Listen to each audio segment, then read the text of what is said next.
Hey guys, Ben Nathan here. Now, many of you are going to hear the phrase contraction thrown around a lot over the next few days.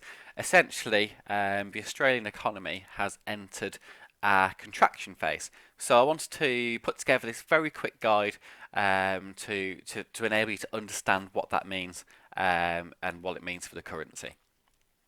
So to understand contraction, you need to understand the economic cycle.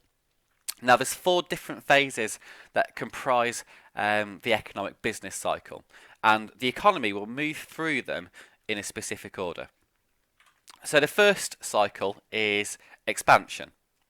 So during expansion, GDP would rise, the per capita income grows, unemployment declines, and equity markets tend to do pretty well.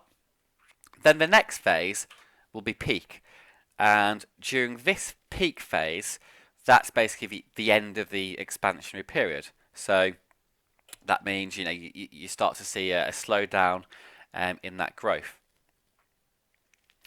Now, what happens next is the third phase, and that's contraction. So with contraction, the GDP and per capita income will decline.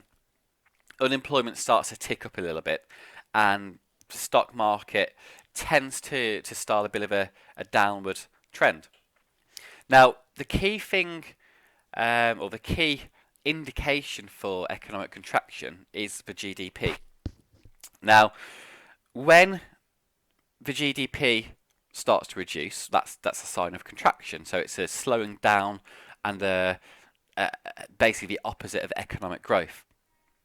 Now, what about phase 4? Well, we've already said that GDP, when that starts to decline overall, and economy overall starts to slow or reduce, that's a sign of contraction.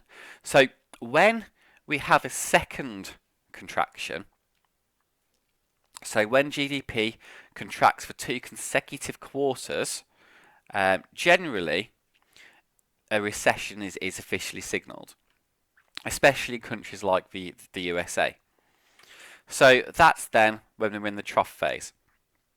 So the trough is, basically pretty much recession. So some people might refer to that as rock bottom.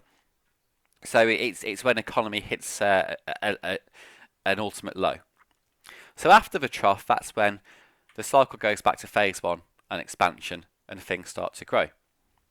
So what effects can we expect to see from contraction? Well, decreased productivity, higher unemployment, decreased wages, and less work. Now, because of those factors, because people are making less money gets spent, so the economy slows down even more, and of course the contraction is worsened, and that's the precursor to phase 4, which is the trough or recession-like conditions. So that's basically a bit of a newbie's guide on contraction and what it all means. Ultimately, the Aussie dollar is weak as a result and could continue to be so.